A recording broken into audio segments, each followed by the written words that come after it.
Hey everyone, I am Artosis. And I'm IdrA. And this is Imbalanced. Welcome back to the show about imbalance. This is episode number 3, and I think it's time to start off with some user feedback from our last episode, which was about Terran versus Protoss. Early game, the opening stim, concussive shells, Marauders, Marines, all that good stuff. Yeah, just kind of the general balance of early bio mostly against force fields and just how Protoss deals with it in general. We got a lot of great questions about it. The first one we're going to address is just about adding ghosts into the Marine Marauder mix. This is from Joe. He says he was wondering how a Terran player including ghosts would impact the balance of Marine Marauder versus Protoss. Because as we're focusing on the early game, we pointed out that a lot of times Protoss players will have to use sentries to deal with Marine Marauder, and then oftentimes you're moving on to Immortals anyway. And EMP is really good against sentries. You take out the mana, you have no force fields, and you take out the hardened shields, and Immortals are much less good. So he has suggested Ghosts as just kind of an add-on that would kind of nullify Protoss' way to deal with that. Well, there's a couple of things I want to talk about regarding this. First off, an EMP has a pretty small radius nowadays. You can actually spread out your sentries. I mean, you don't actually have to have everything on one key clumped up. This is something you should be doing anyways. You should just always have them spread out, make a little checker pattern where only 1 or 2 sentries can be hit by an EMP, and then you should be fine. Other than that, ghosts are going to have to come out pretty quickly in the game, and obviously that's going to be super all-in because that is a big commitment to actually go ghosts against Protoss. Yeah, 150 gas a pop is a huge, huge commitment. It means you're not really getting many upgrades. Even lowers your Marauder count to some extent. You're definitely not getting tech with it. So to go ghosts and you miss one EMP, they still get their force fields up, or they still have some Immortals. It's a huge investment. They're really good support units for the mid game once your economy's in full swing, but as an early game thing that would really affect the balance of what we were talking about. It's not really practical. All right, on to the next question. By the way, we had a lot of people asking for both putting this audio-only format and adding videos. We're going to try our best to add both those in as soon as possible, so we're working on that. Thanks for the feedback. We're reading as much as possible. Go ahead, next question. Okay, this is more about the development of Marine Marauder into the mid-game. It basically addresses how we said Marine Marauder kind of puts Protoss on the back foot. Protoss can deal with it with force fields, but you're usually putting Protoss defensive unless they choose to do some kind of all-in. And so that means that, sure, Protoss can survive with good force field usage, but they're pretty weakened, they're on the back foot, then Terran gets their expansion up, and then transitions into siege tanks, a lot like the game MVP versus Squirtle from the GSL Team League match, where he just kind of opened up standard, but then switched into a tank army instead of sticking with bio like a lot of Terrans will do. And it looked just really solid, and how do you feel Protoss should deal with that? Well, first of all, I want to say that is a great way that MVP played, a great game. Make sure you go watch if you haven't Squirtle against MVP from the finals of the Team League. Yeah, I mean, switching into that actually covers something else as well. A lot of people did say, like, oh, but the Protoss late game is just so strong. Well, if you're saying Marine Marauder game, yeah, it's going to be. But the switch into siege tanks is absolutely awesome. And, I think it hasn't been completely discovered exactly what Protoss should do in this situation.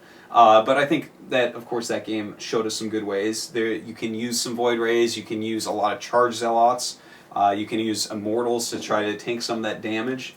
Use your Psystorms, lay them down. The tanks always need support there with them. They can't just be alone. So Psystorm can help you take care of that support. So it's kind of a wishy-washy answer to a question because of this new style isn't really developed all that well yet. We're going to have to see it more, practice more against it, and see exactly the perfect way to counter this. Yeah, I feel it's a lot like the situation we were talking about with how, nerfing the Colossus would that actually make Protoss unplayable. It's actually a situation where just everyone's been playing pure Marine Marauder medevac with maybe a support unit here or there. You haven't had very much experience with mech at all. So yeah, people think tanks feel too fragile for their cost and their supply right now. But obviously they're very, very strong units. In the right situation, they've already shown how powerful they can be. And I think once Terrans get more comfortable with kind of the way their support units work with them, how many Marines to have, how many Vikings to have, if you get Ghosts or not, when you're using Hellions and how, and just kind of the general use of everything, I think it'll be really, really strong. It's certainly much stronger than trying to stick at Tier 1 for the entire game. Yeah, if you're sticking Tier 1 the entire game, then don't be complaining about someone being overpowered in the late game, because obviously those units are supposed to be the early game units. Yeah, and kind of along that same line, this is from Bailey. TvP early game balances out TvP late game, and it pointed out how all the different Terran openings are really, really strong against Protoss and might possibly imbalance. But as the matchup moves on to late game, Protoss units become much more cost effective than Terran, and it kind of shifts the other way. A lot of people feel that the late game is Protoss favored, and he wants to know if he thinks that kind of balances itself out, the fact that Terran's stronger early and Protoss stronger later, if that's an acceptable situation for the matchup. No, that would make a pretty bad game, don't you think? Yeah, I agree. I've seen a lot of people saying this with Zerg all along, how people think Zerg is too weak early but too strong late, and that balances out. Even if that's the case, somehow, and that's a really hard situation to maintain balancing, it makes for bad gameplay, because it's just one race trying desperately to survive early on to get their free win later on, and the other just desperately going all in because they don't feel they can win later on. So it's bad gameplay.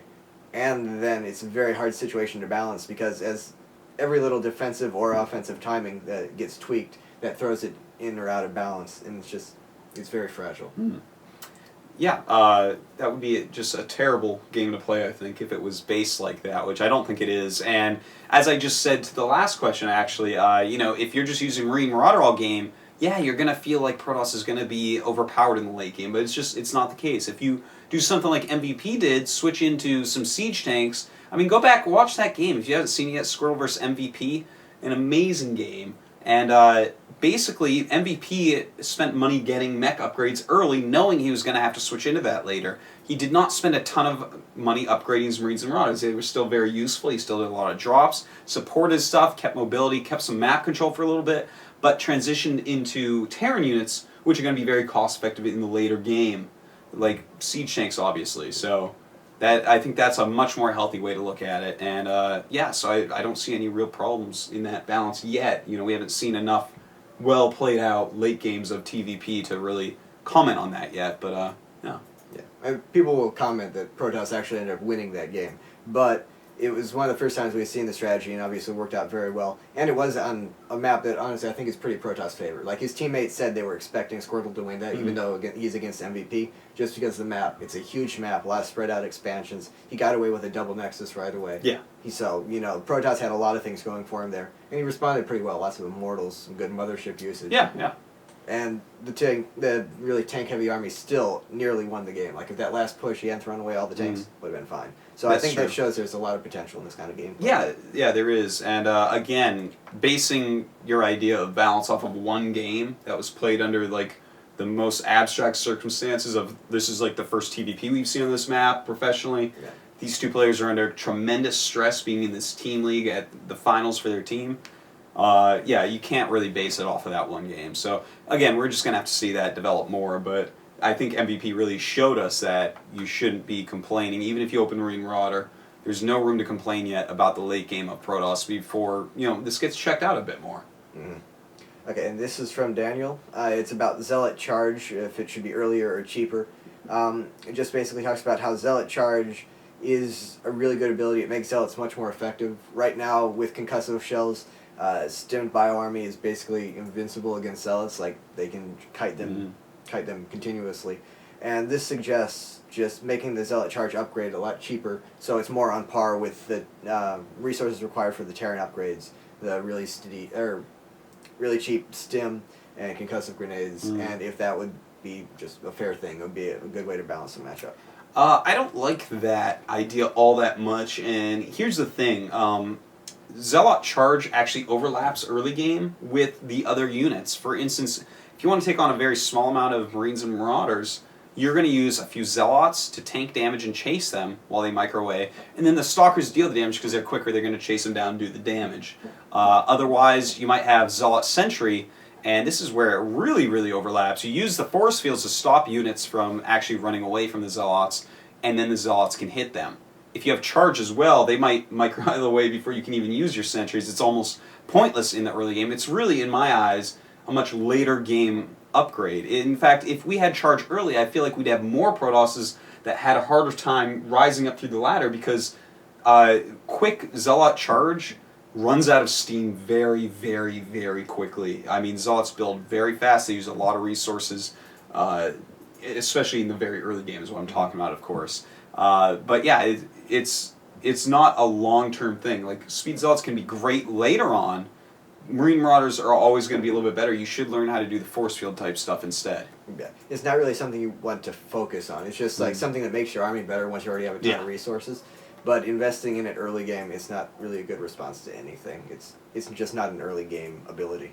Agreed. Okay, and next question is just a simple one. What is the Raven all-in we talked about last week? And it varies a lot. The main focus of everything is obviously just having a Raven out and having a point defense drone ready for your attack. Just to stop the Stalker fire. A lot of the time it'll open with Banshees because that's the same tech as the Raven. It's almost always a lot of Marines, and then it alters between Marauders and tanks. Yeah. It's just like you build up that big army off one base and you go and hit them with a PDD. Yeah. The point defense drone stops Stalker fire, so a lot of times Stalkers are a big part of the army, especially if there's some Banshees out, you're going to want Stalkers. So that's the all-in we were talking about. Yep. Next question from Joshua is the Marauder versus the Stalker. Just a discussion of how Marauders being cheaper than Stalkers, yet still better than them in a 1-versus-1 fight, and possibly a better unit overall, if that's really fair, if it should be that way. Well, I mean, I don't know. You call it a better unit overall, and it's absolutely going to be, but if you look at the Stalker and what it's meant for and what it's meant to be used with, especially, Marauder's almost like a standalone unit a lot of the time. You can just go Marauders. You don't really just go Stalkers. It's a little bit weird. They have a lot more uses in some different areas of the game. Of course, you have Blink. Of course, you need to combo them very well with other units as well. I mean, if you gave the Stalker damage like the Marauder had, that would be like way too powerful for Protoss. Like, the game would go off kilter.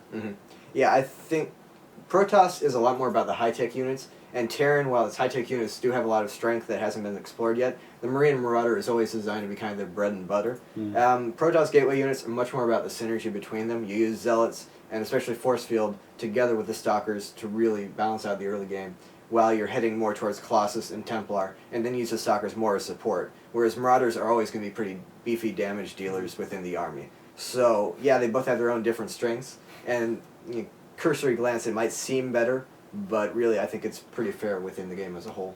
You certainly put that more eloquently than I did, but there you go.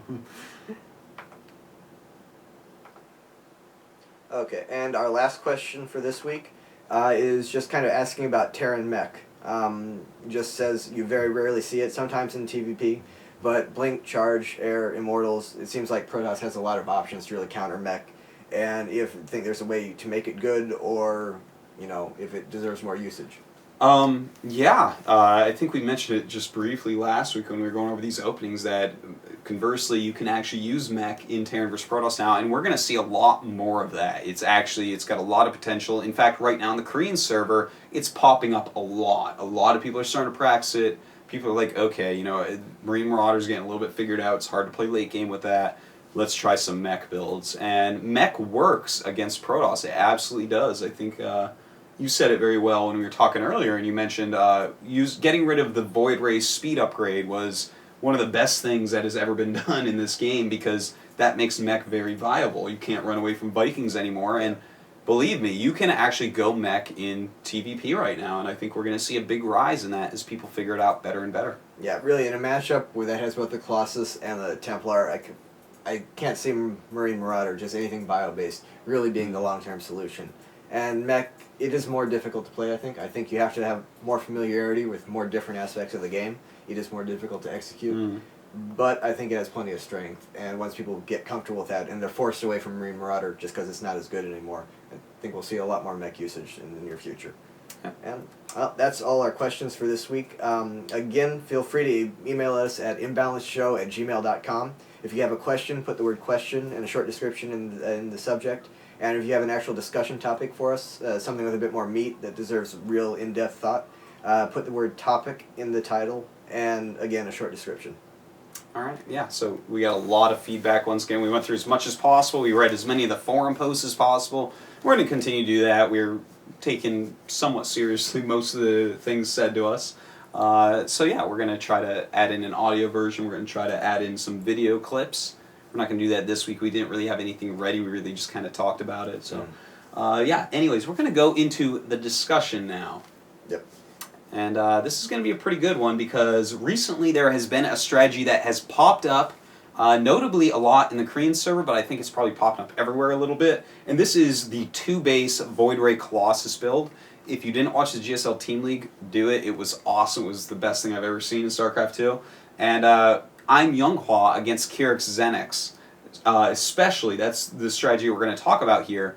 You basically, as Protoss, you sit on 2-base, and you go Colossus VoidRay. Now, normally Colossus builds against Zerg, we saw before, you would go Colossus in a Gateway army for a while, and then transition later into VoidRays. But Younghwa showed us that, oh no, you can actually do this off of 2-base and get away with it. Yeah, originally with this style of play, the Colossus Heavy, VoidRays are used more of a counter to Broodlords, and Broodlords are now Ultras now that they got the bonus for his massive. But really, it's just they're such powerful damage dealers as is, and they discourage the Broodlord transition, discourage a lot of things, that basically Protosses are just realizing that you mix them in with your army, and you get an army that is so powerful, and just kind of counters everything, that it's nearly unstoppable. Yeah, I think a big part of this is, of course, Colossus takes out Hydralisks, and then VoidRay can clean up everything else, because that's really your anti-air as Zerg. Now, we have a lot to talk about here, but believe me, this is becoming a problem very quickly on the Korean server. I've been doing this a lot in my latter games, and I am proud to say that I'm basically undefeated with this strategy. It is actually unbelievably good. So where do we even start? Which part of it? Well, there's a couple of possible counters. Like you said, Hydras really are not an option. When you move out with more than 4 Colossus, if you can't have a Hydra-based army, it just doesn't work. We saw that in the game with Younghwa versus Kyrix. Yeah. He had a Hydraling Corruptor army, and the entire ground army just disappeared immediately. Yeah. You can't have Hydras versus this. So that kind of leaves you with 2 real options. One's a bunch of Corruptors, and this build has actually been a bit more popular on the US server for a while. It hasn't really taken off, but players like Kiwikaki used it a ton, and it was a bit more popular than it had been in Korea. And all the American Zergs I've talked to said they've been going like mass Corruptors versus just a little Roach or even pure Zergling support. And, you know, obviously the Corruptors take out the VoidRays and the Colossus, and then you hope you can remax and take it all out. And the other style is actually something we just saw today. Is very Queen heavy, and then goes into Ultra Ling Baneling, maybe with Infestor support. The Ultras take down force fields, the Banelings clean up your Zealots, which you have a lot of Zealots because you don't have as much gas. So, and then you're left with the Ultras, which can clean up Stalkers and Colossus. And you just kind of have to deal with the VoidRays somehow. Yeah. I'm not really sure about that part. Yeah, we're a little bit up in the air on what to do there. But I want to go back in time just a second here and mention exactly what the build is for those of you who may not have seen this yet. You basically sit on 2-base, you have 2 Stargates pumping out VoidRays, 1 Robotics pumping out Colossi, and then you're just using Warp Gates to just fill in the holes. Mostly it's going to be Zealots because there's so much gas being put into upgrades and these high-end tech units. So sometimes with the build that we saw in the pro match from I'm Younghwa, he had mostly Zealots, then 5 to 6 Colossi, and that's really all you need because that's all you need. Yeah, that. And the rest is at that point. More is almost overkill. Yeah, it is. Like you actually just don't need that. You'll end up with your entire ground army still alive, which you don't need. The Zealots are there to die. Yeah, they take it seriously. I'm not joking. So you have a lot of VoidRays in there. Now let's talk about the Mass Corruptor one first, because I think this is the real popular way that people are trying to deal with this. And there are some big problems with dealing with this with Mass Corruptor. Yeah, the biggest thing is Corruptors, they counter the VoidRays in Colossus, obviously. But that's all they counter. Like, they don't do anything about the ground army at all. So if Protoss realizes what you're doing, they just switch away from VoidRay Colossus. You have a bunch of Warp Gates anyway. You just start making Stalkers instead of Zealots. And then what does Zerg really do? Because the Colossus, the Corruptors, they're not a snap response. You have to be going Spire Tech. You have to be making a bunch of Corruptors. They're 150, 100. That's a pretty big investment, and you need a lot of them to really deal with this. You can't just have a handful like you do against normal Colossus armies, or the VoidRays just eat them up. Yeah, that's the thing. A lot of you might be thinking, oh, well, I go Corruptors with my Hydra Roach army a lot of the time to deal with Colossus. And this is actually, think back to the Colossus episode in episode 1 where we're like, we don't really know if this is about... The build that we are talking about right now we can't find anything. We've been talking to everybody. There's really nothing we can think of that deals with this very well, because the Corruptors don't really counter Void Rays all that well. Even if you have a ton of Corruptors, the Void Rays are still going to deal a lot of damage. Of course, Corruptors kill Colossus pretty quickly, but as IdrA just said, as Protoss with all these techs out, you have observers, and you can make a Phoenix to fly around. That's what I do. I make one Phoenix and fly around the map and scout. If you see them going Corruptors, what you do is you just cut out maybe a couple Colossus and just add in more Stalkers. Because the Stalkers are just going to take pot shots at these Corruptors, and it becomes very hard to actually do anything because this ball is just so unkillable. Yeah, you have 5, 6 chrono boosted warp gates. You can really switch into a Stalker heavy army very quickly. And with a couple of Colossus you already have providing support, they can't go Hydraling to really counter that. So Zerg doesn't have very many options. And also in this situation, Protoss is far more reactive. Like you have that early game, you're getting a couple of warp gate units to make sure you're safe, sentries for force fields, some Stalker support. Then you get a handful of Void Rays, a handful of Colossus, and you're doing all this. And really, this is all just all-purpose army. It can deal with anything. And then you get your scouting units out. You have both Observers and Phoenix available, like you said. You go out and you see what you do, and then you pick your path in response to what Zerg is doing. And if you do that, Zerg loses, because it's just Protoss with a proper army composition wins that hands down. Yeah, and here's the thing. There's obviously when two armies are maxed, Zerg is supposed to lose a maxed army versus maxed army battle. Unless someone has like a ridiculous army that they didn't put any thought into. With the right compositions, the Zerg army is supposed to lose because Zerg remakes the army so quickly. All these larvae, all these queens, all these hatches. You're going to remake your entire army whatever you want, as long as you have the resources for it, very, very quickly. Now, here's the thing. This army that we're talking about from Protoss, actually, as long as you just give a nod towards what's trying to counter you, you're like, oh, okay, my Phoenix saw that you have a Spire, I see Corruptors out on the map, I'm going to make more Stalkers and just slightly less Void Rays / Colossus. Okay, the ball is so powerful that it kills off an army, and you have so much left over that what you remax with just isn't going to be enough. Yeah, really the problem is the DPS of the whole thing, like the damage per second. The Colossus, obviously they're heavy damage dealers themselves, and the Void Rays, once they get charged up, and they will charge up because if you have Corruptors, those take more than they have enough time to charge. Corruptors and Roaches charge them. So the Void Rays will be charged, and at that point they're just dealing so much damage that everything dies before you're really able to kill anything in the Protoss army. So chipping away at it doesn't end up working. You just throw armies at it, and then everything is dead. You have to be able to kill some units, even if you can remax faster. You can't just kill 1 or 2 at a time. So that just doesn't really work. And again, this is okay. There's always situations where one maxed army is stronger than the others. But that means that the inferior maxed army has to be able to do something about it. You either have to counter or drop or chip away at the army, just fight some kind of delaying action of some sort. And really, for Zerg, this just doesn't work. That's very true. I also do want to spend a little bit of time talking about this new strategy that we just saw recently popping out to deal with it, because we just talked about Corruptor a little bit and some reasons why that doesn't work. Now, another one that we've seen, Zelnik actually showed us this from Lazarus Gaming, thanks Zelnik, is you use more of a Zergling, Baneling, Ultralisk, Queen type strategy. Now, the thing is, you want to be able to deal with any force fields with the Ultras, and then obviously the Ling Baneling, well, Lings you have a lot of minerals saved up. Banelings are going to help deal with any Zealots, and it's a lot of Queens in this strategy. Well, the Queens are there because you're focusing mainly on Ultras as your damage dealer, so Transfusion is obviously really good. The Ultras will... They're also very good anti-air. And the Ultras will pretty much never die given proper transfusions.